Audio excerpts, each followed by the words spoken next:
David, I'm very excited. You know I'm a huge Marx Brothers fan. And I have realized I'm a huge Gus Kahn fan. And today we're going to find out about two icons who are both grandfathers of our guest.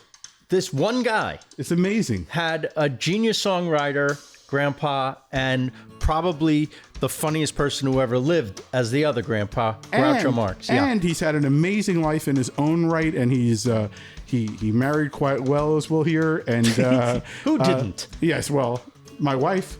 Let's meet Andy Marx.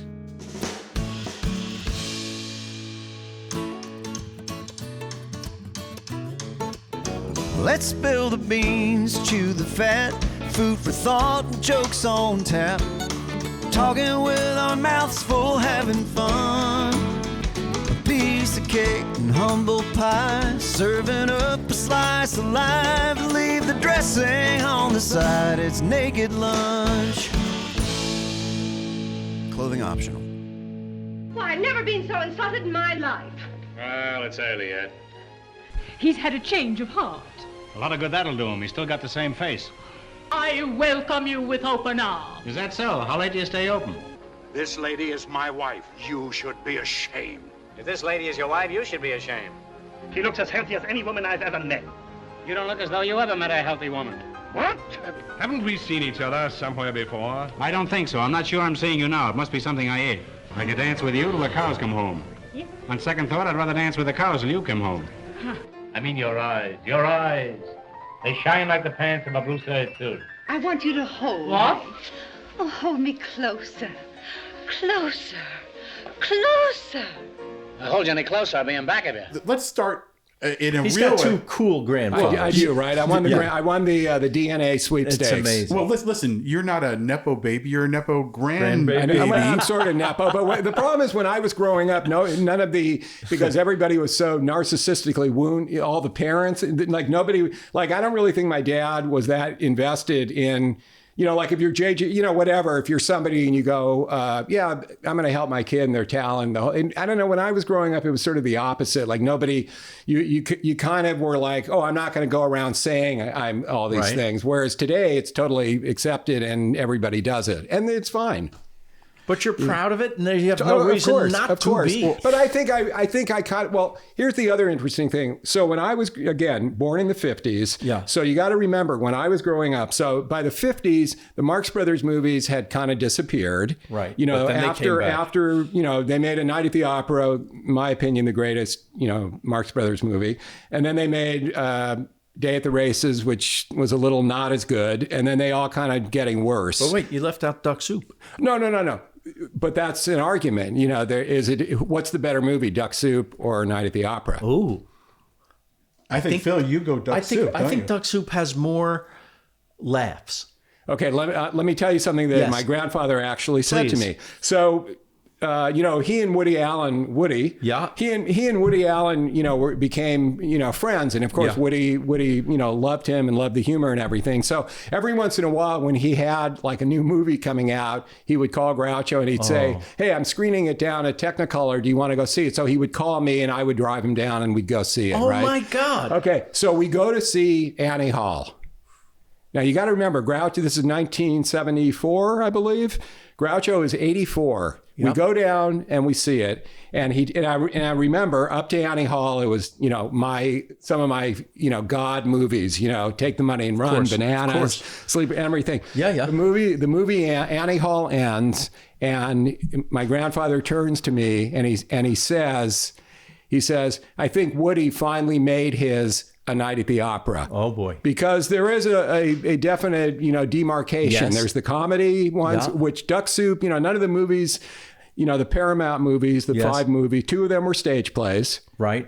Coconuts and Animal Crackers. Right. And then the next 3 were scripted movies. Yeah. And then, but they were kind of like how Woody refers to The his early funny comedies. ones. He calls them laugh machines.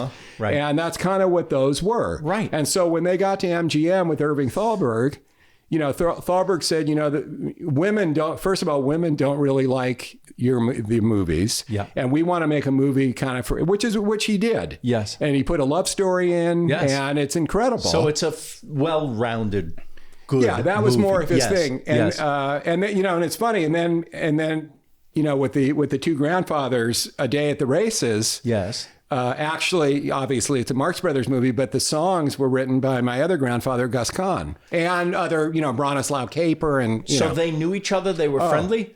Oh, knew each other. Here, I'm going to plug can I plug my novel? Please. Your novel, your show, we want to know I all wrote of a it. novel, a few years ago called Royalties, Yes. and it's not a memoir. It was a Romana clef or whatever you want to call that. And I always liked those big, multi-generational kind of books growing up. So they always say, write the book that you want to read. So I wrote this book, and the three main characters, so it starts in the early 1900s. The three main characters are a struggling vaudeville, comedian, a struggling songwriter, and the woman that they both love. And those were based on Groucho, Gus Kahn, and my grandmother, Grace Kahn, who Gus ended up marrying. Wow. But they knew each other. This is the thing that is so wild. Grace Kahn was born in 1890, and they lived in Chicago, and she worked at Sears in the accounting department, and this is 1905. She was making $5 a week. Yeah. She was 15 years old, supporting a family of, I think she had like 10 or 11 brothers and sisters and her parents, but she wanted to be a songwriter, and she was an excellent piano player. And so she, on her lunch hours and stuff, she would go around and try to sell her songs. And one day she goes to a place and the guy says, well, I don't like your songs, but you're a great piano player. Would you like to be a song plugger? And that was the person who went around, it's like an A&R guy today. You went around to an artist that was appearing and you say, hey, we got this song. Do you want to do it? Yeah. And they go, okay. So in 1911, she was on the road plugging songs, and I believe it was with a Gus Kahn song because he was already coming along then. Yeah. And she went, and she went to see Groucho Marx. Okay. She never met him. 1911. Okay. Yeah. So Groucho would have been, I guess, 21. And I guess, well, they were actually born, they were both born in 1890. Is that right? So would they have been 21? Yeah. And, so she knocked on the door, and he's already doing the act on the but stage. You got to remember, but not it's 1911. I mean, remember they didn't really hit it until 1924 or something, right? Okay, so she knocks on the door, and Groucho opens the door. He's wrapped in a towel, and she goes, "Hi, I'm Grace LeBoy, and I have a song, some songs I'd like to play for you." And and he goes, "Yeah." Would you like to come in and take a shower? Oh my God! So anyway, that is how they met. God. Which then was funny, and now... When Harvey Weinstein does it, it's not so fun. Well, it's funny. My son, I have 25-year-old twins, and my son, who has seen a lot of Marx and loves them, he goes, "Wow!" He goes, "Groucho was was the original gangster," and he goes, "But Dad," he goes, I'm a little surprised that Marx Brothers haven't been canceled yet, because they do some some stuff, that you could say that around. But anyway, I think they get a pass on the times. I guess, yeah. Well, just like obviously. So anyway, so they struck up a friendship. Yeah. And then, and I believe that Groucho, in 1911, I think one of the songs that my grandmother played him, because he did it in the act, I believe it was a song called "Oh, How That Woman Could Cook." Oh yeah, you know the song because he does it on An Evening with Groucho. That I was just talking about it. Right. I had that album when I was 12 years old, and I loved it. So that was written. That song was written by Grace LeBoy because they weren't married, and Gus Kahn. Amazing. And then they ended up marrying, and then it went on, and they were both. Anyway, so I sort of based my novel on this thing that, they're both in love with this woman and who's going to get her. And, they each, Oh, Groucho loved her too? No, it's just, it's a writer, riffing on stuff. Yeah. Well, the thing that kind of made me think it is that, my grandfather didn't, although one of them was my grandmother, he didn't have, like, the women he picked to marry were kind of, they either became alcoholics or they were, or, they were like, these showgirls. Yeah. And my grandmother, Grace Kahn, was nothing like that. I mean, she was smart. She was sort of a musical prodigy, and she was incredible. And later in my life, after Gus Kahn died, and I was very close, she was like Auntie Mame. Yes. And she was just so cool. But one night I was at dinner, This was, well, Groucho was still alive. So it was probably like 74 or something. And we're having dinner at my grandmother's house, Grace Kahn's house, and they're there and they're sitting next to each other. I don't know. And there was just sort of this playfulness between Groucho and Grace. Not that anything was necessarily ever going on between them, but you could tell that there was this absolute sort of affection that they felt each other, because she wasn't a dummy like, the other women that he married.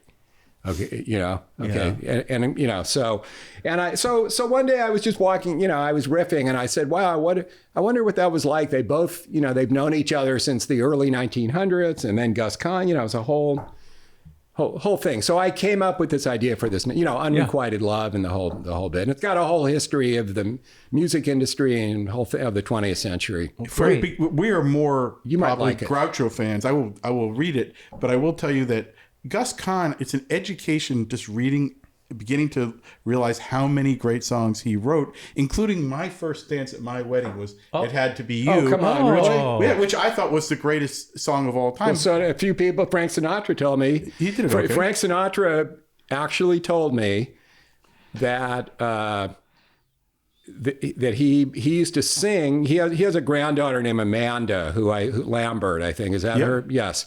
And he said, oh yeah, when I met him, he goes, oh, your grandfather wrote it. He goes, yeah, I used to sing that every night to my granddaughter Amanda. And then I heard her confirm that. So think about that. I think you and I are in agreement that Frank is the greatest singer of the 20th century. No doubt. Okay. And I actually don't even think, other than Ray Charles, I don't even think it's close. Well, anybody. I think the close one is Tony Bennett. That's who Frank loved, by the way. Right. Yes. But whatever. I'm with you I'm with you on that. So basically, and I've said this, I think, in my show or something, here's the greatest singer of the 20th century singing what I think is one of the greatest songs ever written to his granddaughter. Tony Bennett on the Unplugged album, he does It Had to Be You. And he talks about how Johnny Mercer, no slouch himself, said It Had to Be You is the greatest popular song. So meaningful to me. I love Tony Bennett, who I got to know a lot better. I got to write liner notes for Frank Sinatra. I interviewed, when I worked at Variety, I used to do I did this humor column on the back page. It was called Trademarks, MARX. So clever. And anyway, so I went, so Tony Bennett was he was at Virgin, he was coming to Virgin Records up on the Strip, and he'd done that Perfectly Frank album. Yes. So I said, I'm going to get a humor column out of this one way or another. So I went, and he was delayed like by 2 hours. So I interviewed everybody, and I actually wrote kind of what I thought was a good column, funny column. But he, I said, oh, Gus Kahn, and he goes, yeah, the great song, and he was amazing. And it's not like there's some people who wrote one or two great songs, but like, check this out, Phil. Oh, no. I don't know. It's like songs that you don't even read the think list. of. It's unbelievable. I'll See You in My Dreams, My Buddy, Yes Sir, That's My Baby, Making Whoopee. Many of them, think of the ones just recorded by Sinatra. It Had to Be You. Yeah. Making Whoopee. Swinging Down the Lane, which is a great song. My Baby Just Cares for Me. Pretty Baby, does it on the same album. And what else? One of the great Sinatra records is The One I Love Belongs to Somebody Else, that he does on I'll Remember Tommy album with what's his Cy Oliver, right, who did the arrangement, and then they do a duet, which is incredible. Did you ever? And then it's years later, Frank Jr. and Steve Tyrell did it again, exact same Cy Oliver arrangement, and it's good, it was, but Making Whoopee is so wittily funny as well. The Ray Charles version is you hear screams of laughter from the audience. Oh no! Did Groucho ever record Making Whoopee? But we used to, like, I'd go over and play piano or ukulele or whatever, and he would sing it, and we would sing. Can I tell you a cool thing about the song "I'll See You in My Dreams"? Please. Yeah. Because I remember I've obviously listened to probably all of your podcasts, but there's certain things that stick in my brain. And one of the ones, and Phil, I know you weren't on that one, but it was the Jimmy Webb one. That's my favorite one. Okay, so do you remember So Jimmy Webb, you guys talked about how there was a Beatles version of MacArthur Park, right? Jimmy Webb said, I heard a tape of the Beatles doing MacArthur Park. They never record. I don't know what it was, Right. but and you said something like, that's God paying homage to another God or something, right? Yes. Okay, like if you can get the Beatles to do a thing. Okay, so I don't know if you know this, but the favorite song of George Harrison was I'll See You in My Dreams. I did know that. Okay, and here's the incredible thing. After he passed away, there was the concert for George. Yes. So, everybody's there, Tom Petty, Yes, Jeff, remember. everybody, right? And they're doing all the tunes. Yeah. The very last number to close out the show was a guy came out named, what's his name? Joe Brown. Yes. Joe Brown was at one point considered like the greatest guitar player to come out of England. Okay. He had a band. The Beatles actually opened for Joe Brown. The Beatles loved Lonnie Donegan and Joe Brown. Right, and Joe Brown. So Joe Brown, so Joe, I guess it was Joe, I think it was Joe Brown that actually might have introduced the song to George. And then they got into ukuleles and this whole thing. And I've talked to Joe Brown. So anyway, who should come out but Joe Brown with his ukulele? And the last song of the night is I'll See You in My Dreams. Amazing. So that's God to God. Yes. I just remember so vividly, I met Tom Petty when I moved out here in 1991, and I went over for Christmas and became they sort of adopted me. But that was around the time George was always coming over and bringing ukuleles. Yes. And that was like the gift. That was how they expressed like they liked you. They would give you a ukulele. Right, and I know. It was so beautiful.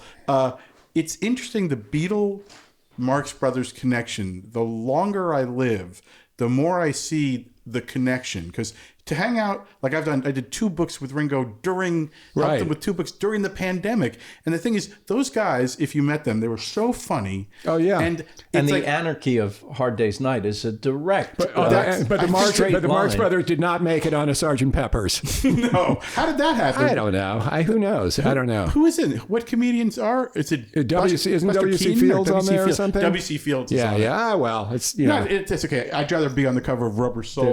They're still okay. yeah. They're still. We'll still love the Beatles.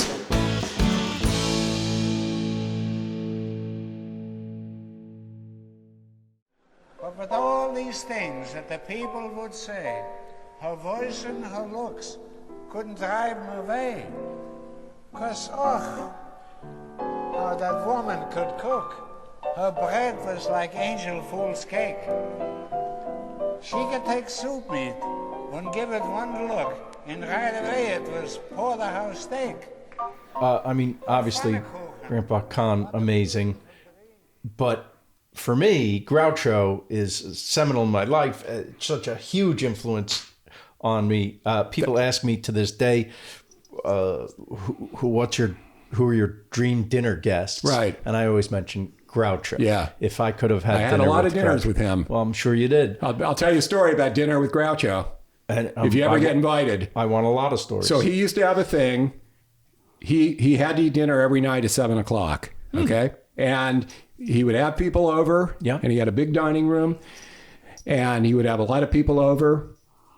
And he would say, when he called people to come for dinner, he'd go, dinner is at 7. You know how some people come at 7, and you loll around for an hour and then you eat? Yeah. He goes, no, dinner is at 7. Yeah. If you want to drink or you want to schmooze or whatever, come early. Yes. And sometimes there was a guy, one of his good friends was a guy, remember Irwin Allen? Yes, the of Master of course. Disaster. That was one of his good friends. He actually produced, I think he produced he might have produced Love Happy, and he produced a movie called The Story of Mankind that the Marxes were in. So he would show up for dinner, and he'd show up at 7:15, and we'd all be eating. You cut the turkey? He just would not wait. What was your first, obviously I'm guessing you're a little kid and you're going over to Grandpa's house. You don't know that this is the Groucho. Tell me your first memory of this man, of Grandpa. The two Okay, I'm going to go on with a little fine. background. So you got to remember. So I'm growing up in the 50s. Yes. As I said, the movies have kind of disappeared. Sure. Groucho is the host of You Bet Your Life. Yep. But he's a game show host. I Yep. mean, nobody looks back now and says, it's the most genius. I mean, now they do. But in the middle of it, it was And like. I heard you saved all those films too. I did. Yeah. You know about that? Yeah, I know. about that. Yeah. That was good. So anyway, all the You Bet Your Lives. Yes. Well, it was actually Best of Groucho, which had been the compilation. The compilation. But hundreds and hundreds of Oh films. yeah, many. Lunch is here. Many. Do you know Robert? I'm just going to throw it. Do you know Robert Bader? No. He's like a Marx Brothers. I don't know. He's like a guy. He seems like you guys would know. Anyway, so growing And by up. the way, we're having our sandwiches now from Ghost Sando Shop, which we love. Yes, we're very excited. Right, which I did not. Again, I'm ready to go into a food I was going to coma. wait till 7 like Groucho would want, but okay, I guess thank you. I haven't eaten all day, so I'm gonna. This is now I haven't either. great. Well, this is naked lunch. We talk with our mouths full. That's good. Okay, so growing up, Yes. it was not like it wasn't like when Groucho hit, in the late '60s, and that whole thing happened. And at the same time, with the Gus Kahn, with you guys do tradesies. Always. Yes. Do you Oh my want to God. trade? We No, can trade. it's all right. I'm It's happy fine. to I trade. love that.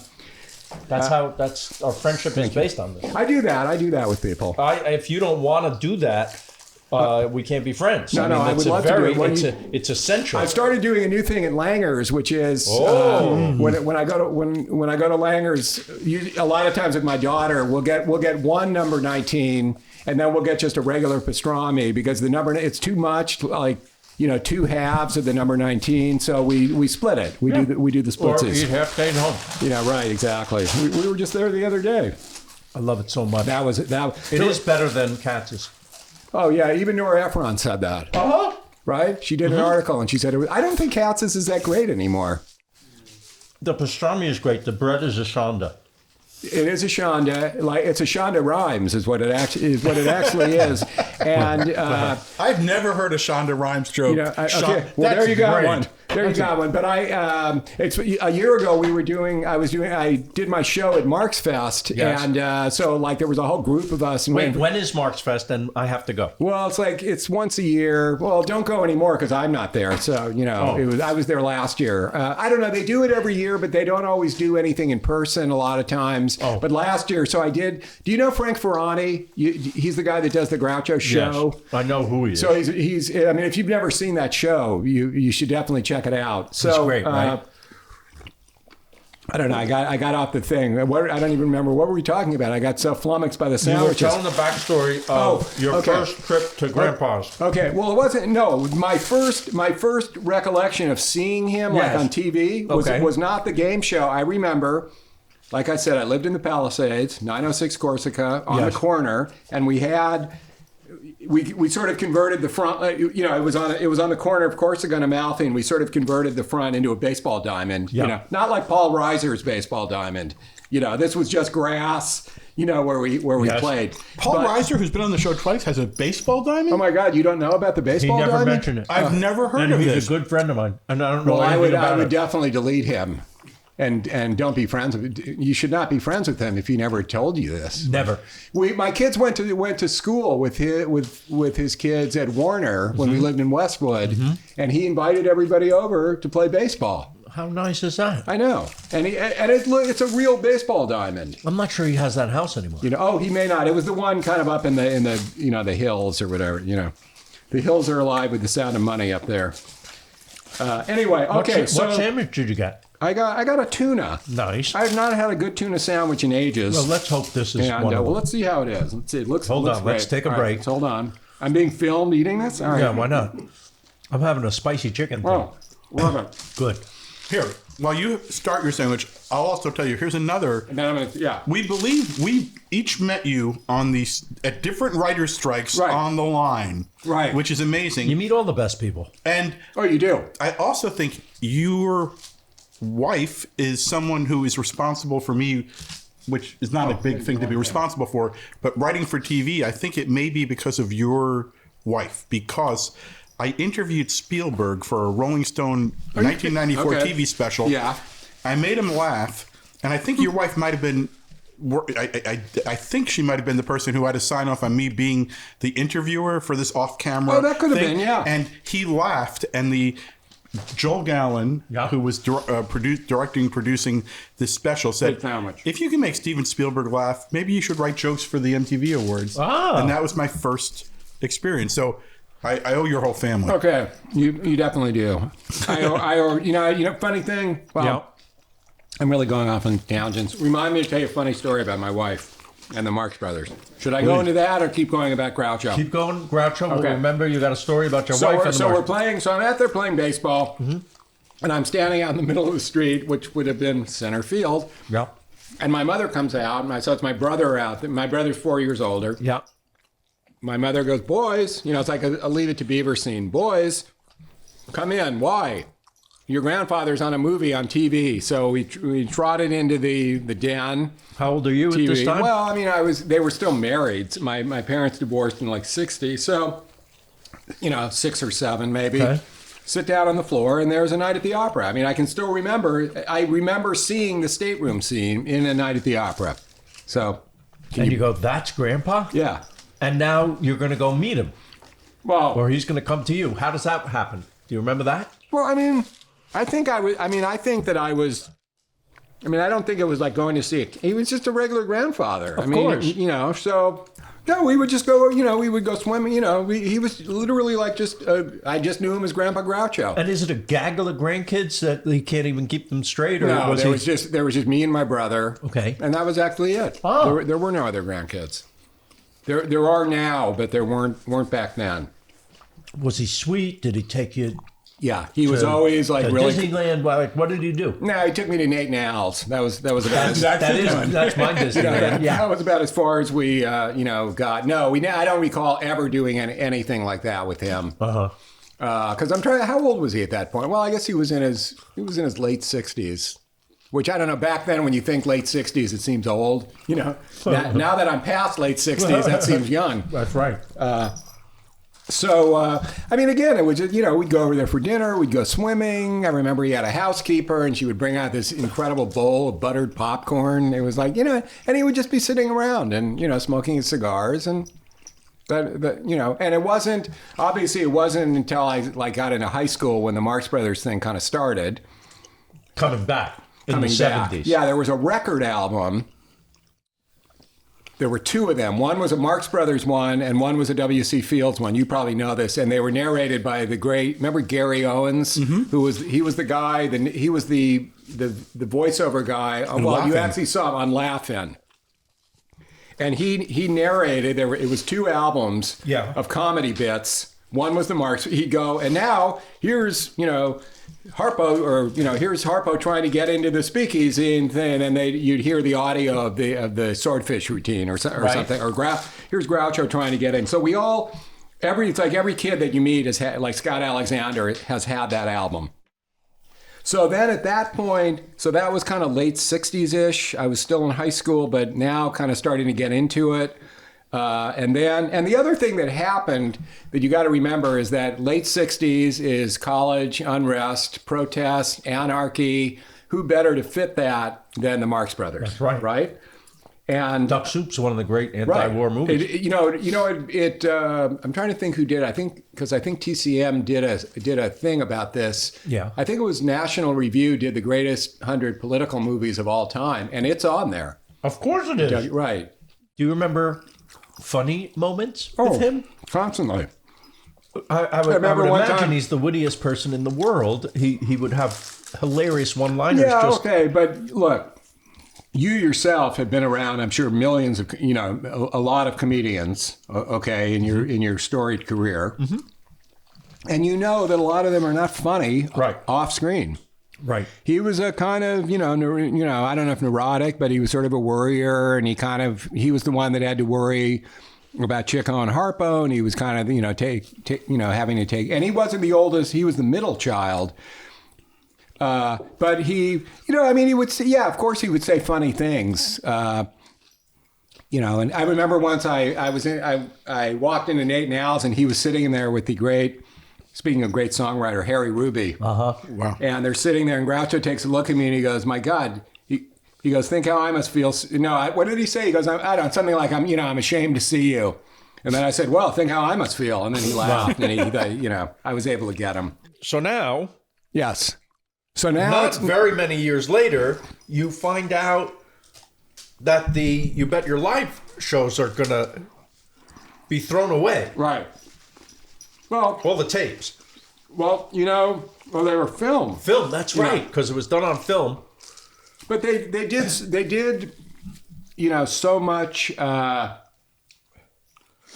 this kind of thing. Oscar Levant did a great show, and it was called Information Please, and it was a talk show. Yeah. And it was all done on like either kinescope or video or something, and they erased them all. So there's no record. The first half of Johnny Carson's gone. Right. Right? I mean, it's the whole ridiculous. Tonight Show. Is my favorite line from You Bet Your Life the most famous line? Well, it depends which one it is. I take my cigar. Huh? I take my cigar. That's it. So you please do it. Well, no.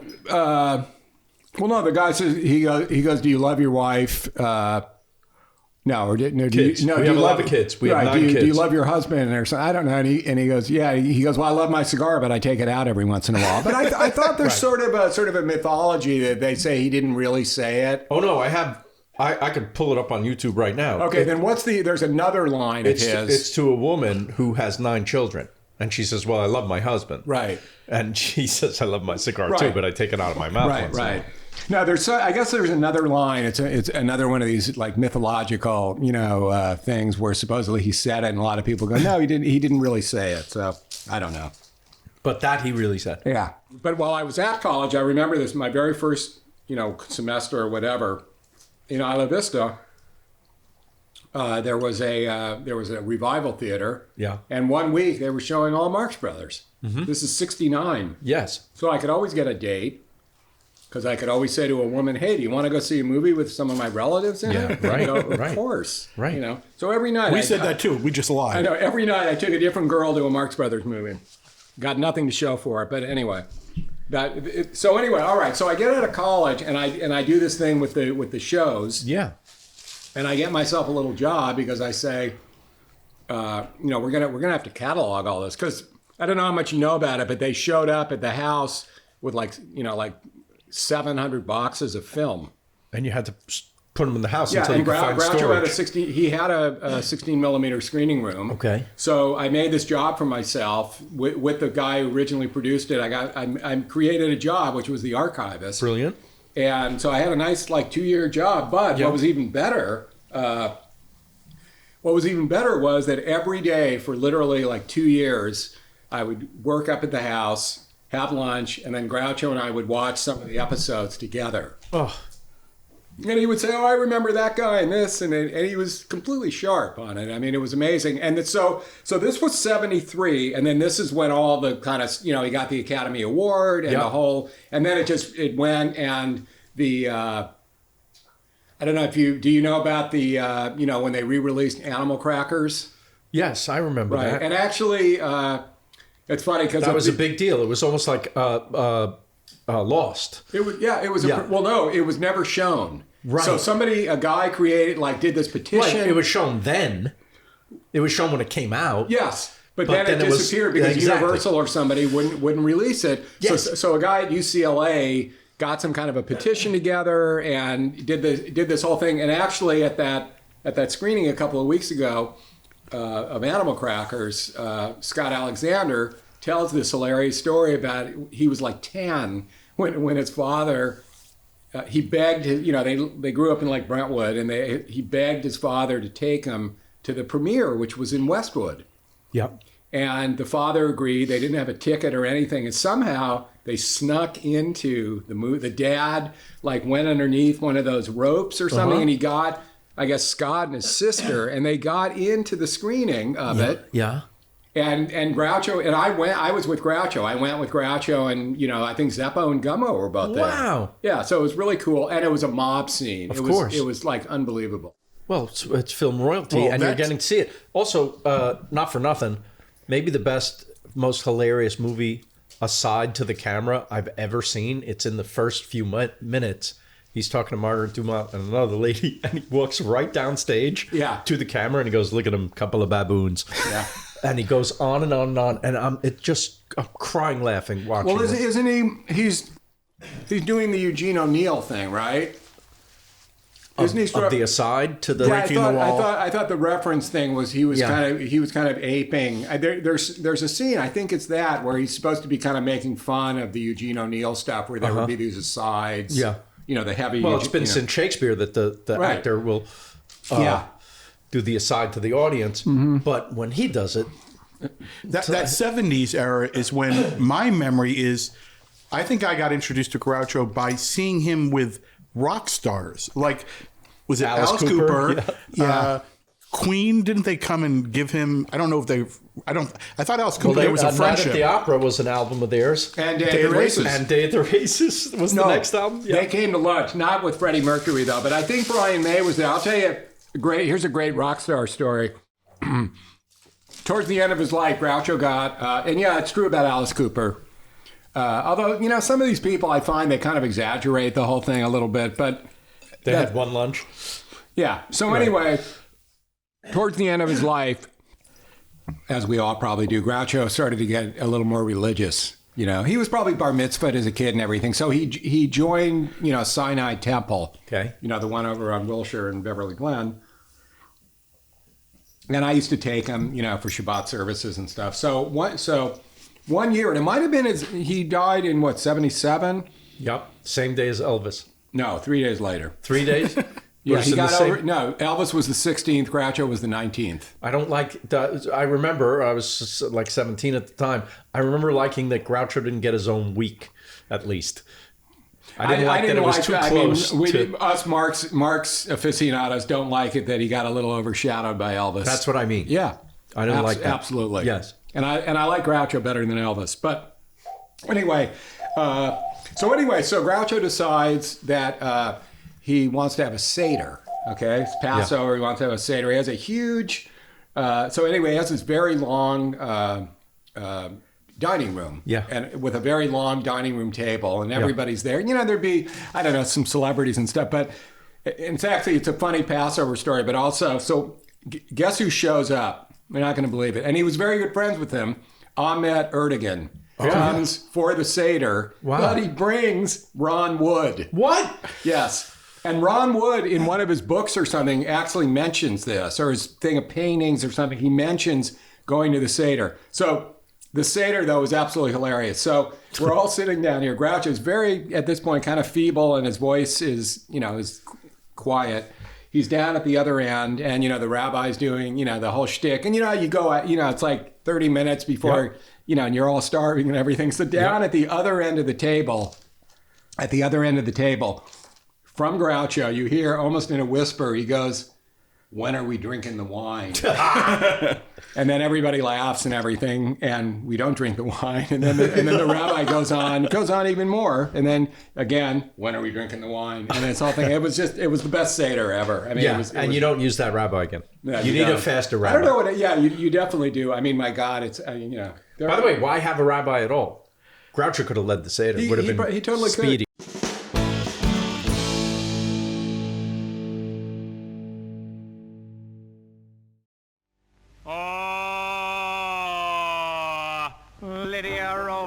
Say, have you met Lydia? Lydia the tattooed lady. She has eyes that folks adore so, and a torso even more so. Lydia, oh Lydia, that encyclopedia. Oh Lydia, the queen of tattoo. On her back is the Battle of Waterloo. Beside it, the wreck of the Hesperus too.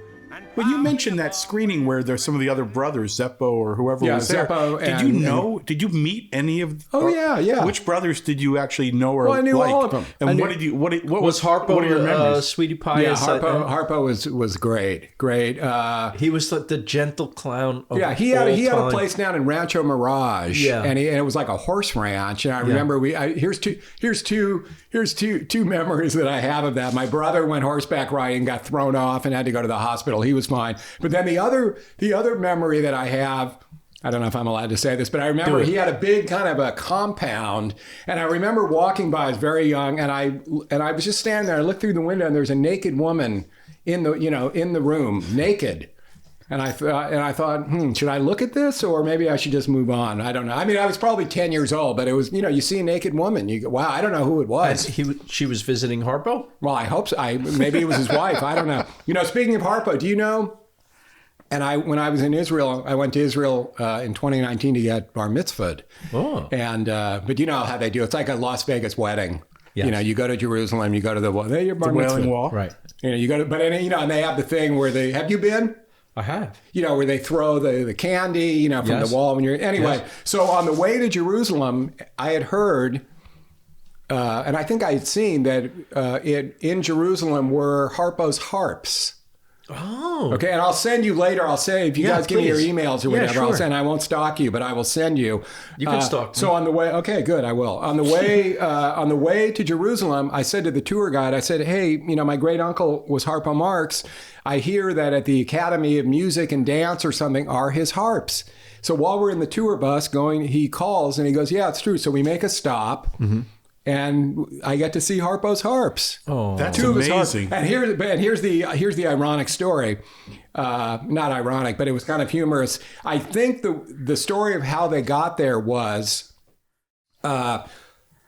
so I guess somebody had contacted Susan Marx, who was Harpo's widow, and I think Israel does some kind of a harp competition every year. Yeah. And they invited her, and she says, yeah, not only, because he wasn't alive, she says, yeah, I'll come. And she said, by the way, would you like to have 2 of Harpo's harps? And they go, yeah, we would love it. So she comes to Israel with the harps. They land. That's rough to get in carry-on. I know, right? Yeah. I know. This is why I play the ukulele. It's like, I know, it's a lot easier than carrying the piano around. So they land, and the Israeli government says, well, you owe us $12,000 custom fee. Oh no. She goes, wait, well, I'm paying you to donate thing. He goes, yeah. She goes, well, I'm not doing it, and I'm leaving, and I'm taking the harp. So they said, we'll take care of it. Oh, and that was that. So anyway, I got to sit with Harpo's harp. Well, that's sweet. Anyway, so he was great. I didn't know Chico really well. I mean, he was a notorious gambler, wasn't he? Oh, unbelievable! Like broke and crazy and. It's funny. One of my daughters, my twin, the twin to my son. She works at a company in New York called Fanatics, which is, they do gambling and merchandising and everything. Yeah. So, and she, I don't know, she does all the... Chico's the patron saint. Right. It's like there was an article in the Atlantic, and it was, boomers have no idea what their kids do for a living. Anyway, I know she has this incredible job at Fanatics. I think she does, the social media and posts up, and she trolls people and trolls NBA, whatever. And so I always say, how appropriate that you're working at like the world's biggest gambling place, and your great uncle was a notorious gambler. Do you know the story about Bugsy Siegel? Please, okay. So Bugsy Siegel was killed. Yep. He was shot. Spoiler alert: Bugsy's dead. Okay. Right up the street from where I live now. Oh, at 801 Linden, and I live at 615 Walden. I think it was might have been. Immortalized in the Warren Beatty movie. Yes. And so apparently they found a check, a $25,000 check from Chico to Bugsy Siegel on him. And the joke was, it's a good thing Bugsy got killed, because if he had tried to cash it probably would have bounced. Hilarious. That's so great. I've always wanted to know more about Zeppo, because I was always fascinated. You're the only one. Yes. No, there's a camp, right, of Zeppo fans. No, but this is why, I asked you about Robert Bader. Yes. He has a book out that just came out like 3 months ago about Zeppo. And you're right. I don't know who's asking for a book on Zeppo. Well, here's why I'm interested, because I'm fascinated. We mentioned Woody Allen, right? It's the Mia Farrow of it all. How a woman who was with Sinatra and with Woody Allen. And in the case of Zeppo, I never met Zeppo, but I did meet Barbara Sinatra, the last wife who was married to Zeppo, who had been married to Zeppo. Right, and I never met her. It's too bad. I don't think. I mean, unless I met her, when I was a little kid or something. I met her. I think she launched a Frank Sinatra spaghetti sauce or chili or something at Chasen's, and I met her in 91 or 2. So she had a son named Robert, but it was not from Zeppo. It was from somebody else, I think before Zeppo. But then I think Zeppo adopted him. So he was Robert Marx. Right. But then I think somehow he got like readopted by Barbara. I don't know. Like, so I don't know what, somehow. Can we get the real scoop on Groucho's companion towards the end? Oh, we're going to go into Aaron Fleming. Can we? I'm leaving. Just No, because, no, absolutely. just because what I'd like to believe that she was a good person and that he they had a real love for each other and he wasn't taken advantage of. That's what I want to believe. Okay, so it's a little bit of everything. Okay, and here's the thing, and I was there. I mean, I was there pretty much the whole time. I would imagine. That's why I'm asking, because you were old enough to know you do know that she met a sad demise, right? I don't remember that part. She did commit suicide. Oh, well, that is very sad. In the 90s, yeah. Okay, she was obviously... had some emotional problems. Okay. So Groucho's alone at this time. Yeah. So here's the deal. Yeah. I'm sure one of your gods. No, our gods. Yeah. Gary Marshall. Of course. Gary Marshall, and he had a partner named Jerry Davis. Yes. Okay. So I guess Aaron Fleming was out in Hollywood. Trying to be an actress. I've seen her like on an. I saw her like on an Emergency. I've seen her like on a few shows. Obviously not making it. And I think she went to their office, like Gary, and for an audition or something. Yeah. And it might have been Jerry, not actually Gary. And she didn't get the part, and she like had a breakdown and started crying and everything. So apparently, I guess he called Groucho or something, and he said to Groucho. Or Groucho called her and he said, "Oh, I'm in my office with a woman named Aaron Fleming." And Groucho, and the woman that married Harpo was named Susan Fleming. Okay. So Groucho was sort of intrigued. Oh, Fleming. Oh, that's a good name. What? So, no, he just sort of said, "Oh, I like the name Fleming because she was married, Yeah. And so somehow Aaron went up to see Groucho, and she started doing. I guess she found all of this. Like bags of fan mail that nobody had ever answered. So she sort of volunteered that she was going to start doing that and had a job. His assistant. Yeah. Yeah. Okay. So, and then, she kind of started, moving in. And of course, there was all kinds of tension with my dad. And then, it's sort of up in the air about what exactly, and then she was sort of his manager and she was his agent and she was doing stuff. But it's a little squishy on exactly what she did. Here's my opinion. Did he have his faculties at the time? Yeah, pretty good. He, towards the end, there was a fight over who was going to be his conservator, right. And it was between first it was Nat Perrin, one of the Marx Brothers writers, and then he couldn't take it anymore because Aaron was such a pain in the ass, so he couldn't. He said, "I quit." Nat couldn't. Yeah, Nat couldn't do it. So then it went back to court between my dad and Aaron. And the judge says, "Well, I want somebody neutral." And you got to remember, I was up there working, so they appointed me as the conservator. All right. Yeah.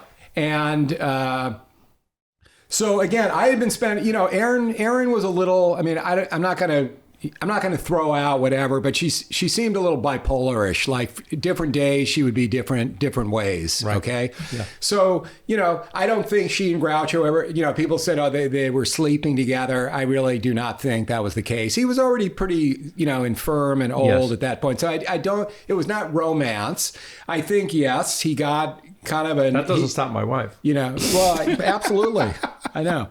So so. I think he enjoyed, being around her. He made her, she made him feel alive. And here's my opinion on the whole thing. This has been going on since the beginning of mankind. That a guy gets old and maybe he doesn't have a wife anymore and somebody young comes along who makes him, what's the line? You're only as young as the women you feel? That's a Groucho line. Okay. So, it's his money and he can do whatever he wants with it. It's like, who cares? I don't. People seem to care. They do care. I mean, I didn't want to see their hero taken advantage of. I mean, I was watching a thing the other day, and they were going into a whole thing about, and it's like, who cared? They were going into a thing about Bill Belichick, and the new girlfriend, right? And it's like, who cares? Like, Bill Belichick seems to be like in perfectly fine shape. And I think they don't like to. The public doesn't like when they pretend to be something when it's so clearly not. I mean, they seem to let certain presidents slide on this, but yes.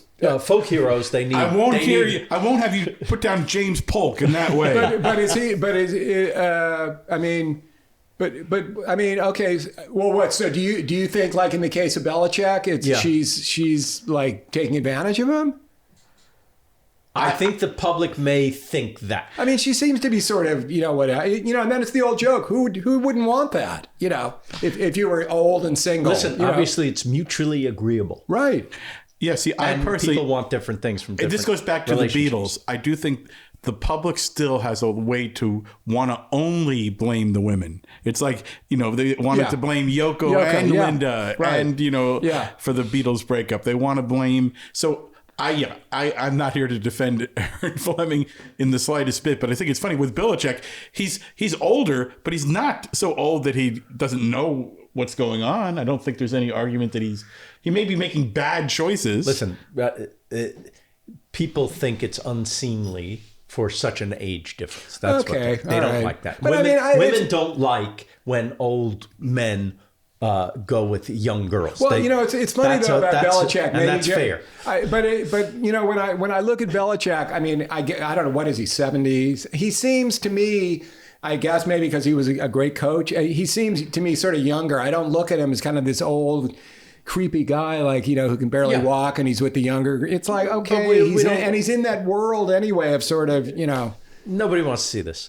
All right, is what I'm saying. Can you erase this entire conversation about it? Okay, well anyway, so anyway, back to Groucho. It's like, you know what? It's your money. If you want to buy her a house and you want to buy her a car, and da-da-da-da-da. You bet your life. Right, and so when Groucho died, then there was this huge, my father, this thing went on for years. I mean, I think it was 1983. I was subpoenaed because there was still this case where the Bank of America was suing Aaron Fleming to get all the money back that he had given her. Oh, okay. Yeah. And I think she lost. Oh boy. And it's like, I don't know. I just don't, I'm spending all of my money before my kids can fight over it. Yes. I am so, yes. So over the, so in the, whatever, the red or the black, or they're going to get not a dime, No, just kidding, kids. I love you. Wait, you were going to tell a story about your wife and the Marx Brothers. Yes. Okay. All right. So I met. So I was working at. I think I was working at the LA Times. Covering film. Because, by the way, a great photographer. You've done. You're a real Renaissance man. I don't know. I like guys like you that do one thing and like do it exceptionally well. I don't know. If I can figure out what that one thing is in my case. I mean, I always say anybody. I can always say anybody that can write a pilot. Get somebody interested in it, because I've done, I've sold pilots and have gone nowhere. Can write a pilot, get a star, get a pilot that they like, shoot a pilot that they like, get it on the air, and have it for 9 years. That to me is like the most superhuman thing that like anybody can do. Do not underestimate luck. Okay, well, I mean, look, I have a lot of luck too. Anyway, yes. Okay, so I'm working at the LA Times, and somebody said they're going to do. Disney is doing they're doing Father of the Bride or Father of the Bride 2 or whatever, and I guess I was covering whatever, and they said, so I started dealing with this woman there named Terry Press, who was had worked her way up. From not like, what's the line? I worked myself up from nothing to extreme poverty. I think that's a Groucho line. But anyway, she worked herself from being like a press kit writer to like head of marketing at Disney. Okay. Wow. And she's like, and Terry Press is like the most genius marketing person who has worked in marketing, I would say, in the last 40 years. Legendary. And by the way, Val Van Gelder, who is the reason we're getting to do this podcast, I love she's Val too. from that world, and she would even say Terry Press is a Val legend. is great too. Okay, so she introduced me to my wife, and I still love her. Please. I need to talk to her. Okay. I need to talk to her too. Yes. Okay. So anyway, we had met a few times on the lot, and I was dealing with her. Nothing really ever happened. Then I went to Variety. And there was a woman next to me in the next cubicle named Claudia Eller, who you probably, Yes. she was like the star, reporter. And she said, hey, and at that point I was not covering Disney anymore. Claudia was, and her good friend was Terry, right? So one night she says, hey, I'm having dinner tonight with Terry Press, from Disney. You want to come along? And we didn't realize that it was a setup. Yeah. Okay. So, I go to the dinner. Terry's there. Nothing happens, and that was the end of that. Never heard anything more about it again. And so I don't know. A few years later, we ran into each other, and then we started going out. And Years later. Well, I'm trying to think. It was 92. I ran into her somewhere, and I don't know, somehow we reconnected and we started going out and we ended up getting married and this whole thing. So what I found out, though, which I didn't know about Terry, and this is so weird that she would end up with the greatest piece of Marx Brothers memorabilia ever, the grandson of the Marx Brothers. She told me, so it was her father. Her father passed away when she was young, when she was like about 15. But I guess when she was about 13, he turned her on to the Marx Brothers, and she immediately fell in love with the Marx Brothers at like the age of 13. Oh. And so she went to... So you have an in. Right. Exactly. So she can get all the posters and one sheets and everything she wants. And so she remember it was the first book about the Marx Brothers, I believe. It was called Groucho, Harpo, Chico, and sometimes Zeppo. Yes, right? I Very remember that was a big book. Yeah. Totally forgot it. But anyway, Joe Adamson. Is this before or after the book that I had, Why a Duck? Oh, yeah. I think it was before that. That was a famous book. That's right. what got me. But this was like the first real kind of biography of the Marx Brothers. Yeah. So Terry, of course, fell in love with this book because she was such a Marx Brothers freak. Yeah. Okay, so check it out. They were poor. Hit it. How poor were they? Oh, how poor were they? How poor were they? They were so poor that she checked the book out, copied the entire book in longhand onto legal pads, and returned the book. That's a fan. That is a fan. That is not. And if it gets any hotter, we'll need a big fan. Hello.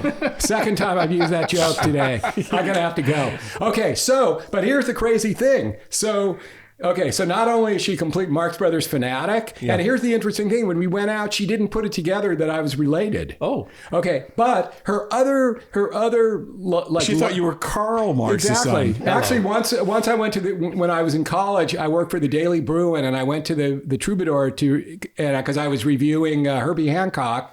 And she said, I said, my name's Marx. And the woman at the box office said, related to the great one? I go, who, Harpo? I mean, Groucho? She goes, no, Carl. So not only is her passion the Marx Brothers, her other passion is Fred Astaire musicals. And I believe that they didn't even have a starring... They didn't get top billing. There's a movie called Flying Down to Rio. Yes. Okay, the songs are written by Gus Kahn. Wow. All right. She was born to love you. And by the way, he got an Oscar nomination for that, for the karaoke, but he did not win. He lost to the Continental. I'm still pissed off about that. No relation to Sammy, right? No, Sammy is actually here's the deal. Sammy, I believe. Oh, yours with a K. Mine's with a K. Sammy was originally like it was Cohen or something, and then he changed it because there was a vaudeville guy named something like Sammy. So then he changed it to Kahn, and then he didn't want to get confused with Gus Kahn, so he changed it to CAHN. And then I don't know if you know this, you might. Sammy Kahn has a son named Steve Kahn, who's a great studio session guitar player in New York. And I guess he had a falling out with his dad. They never spoke. So he changed his spelling to Khan, like Genghis.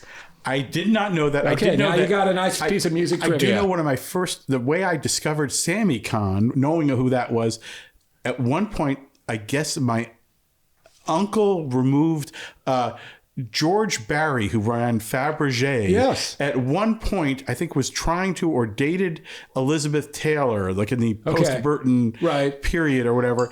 And I know at one point I think he got to at least get a co-writing credit with Sammy Kahn on a movie, the theme song from A Touch of Class. You're kidding. And that was my dad. It was like all mad about whatever George Barry was. I guess I think it is a co-write. So I think he might have got nominated on. Oh, that's but there's a movie. Actually, there's a movie that it's Groucho, Frank Sinatra, and I believe Jane Russell called Double Dynamite. Yes, I have a lobby still I bought right, from and of that course movie. we know what the Double Dynamite. Yes. Actually, in a Playboy interview, Groucho said he was talking about it. He goes, "Yeah, we know what the Double Dynamite, Jane Russell." But there's a song in there called "It's Only Money" that was written by Sammy Kahn. Amazing. I know. So the whole weird things, like the connections, are weird. But here's the thing: you are doing. Can you tell us the show you're doing? It's a Gus Kahn and Groucho are both sort of coming. Is it a one-man show? It's me and my ukulele. Anyway, it originally started.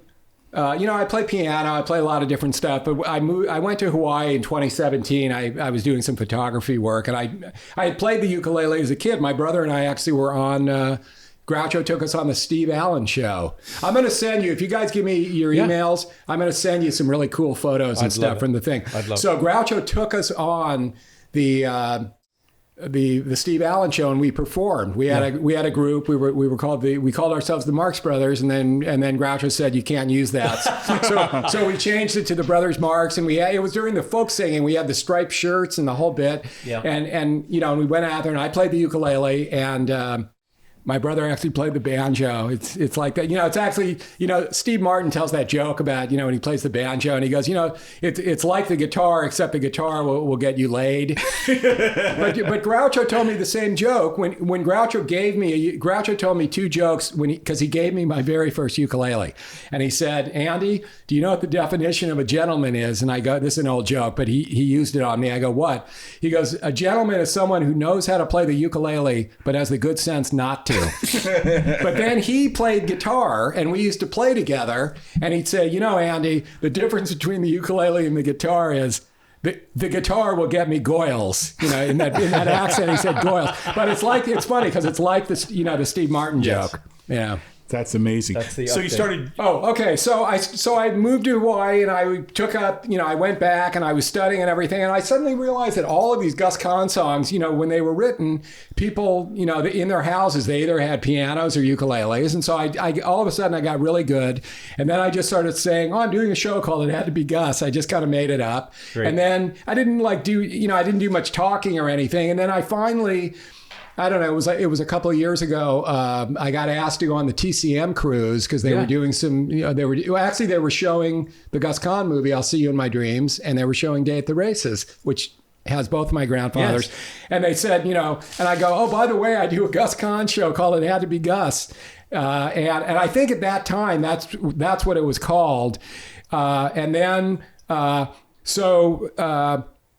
So I kind of didn't really have but the cruise was a couple of months away, so I wrote a show for myself. Yeah. And and then somebody said to me, "Well, wait, you're completely leaving out your whole other grandfather," and they worked together and they knew each other. So then I changed it to It Had to Be Gus and Groucho too. So now it's a one-man show about both of them, but it's mostly focusing on Gus Kahn. I actually do. I do a couple Groucho. I do Father's Day, Father's Day, and we're giving you a tie. Right, and it's not much, but it's just our way of showing you we think you're a regular guy. Wow, you say that it was nice of us to bother, but it really was a pleasure to fuss. For according to our mother, you're our father. And that's good enough for us. Yes, that's good enough for us. Oh my God, that was great. I do the other one. Do you know Omaha, Nebraska? Who? Omaha, Nebraska. No, I know a little of Lydia. No, which I don't know. It's That's a long and hard song. A man sat Thank by God the... they can't find another song. No, here it is. A man sat by the fireplace. The fire, it was out. It was out because the logs were soaking wet. He thought of days when he sat on his mother's knee, which, by the way, was also soaking wet. He then put on his hat and coat and grabbed a nearby cane, and turning to the fireplace, these words he did exclaim: "There's a place called Omaha, Nebraska, in the foothills of Tennessee. My sweetie told me that someday she'd meet me at the corner of Delancey Street and Avenue B. From the coasts of California to the rock-bound cliffs of Maine, we'll settle down in Washington, D.C., in a place called Omaha, Nebraska, where the best things in life are free, in the foothills of Tennessee." Now, do you know... Perfect Marx Brothers do you song. know who wrote it, though? No. Groucho and Harry Ruby. Yes. They would walk down the street. How much do we love Harry Ruby? Not only one of the great songwriters, but wrote Duck Soup. Yeah, It's great. unbelievable.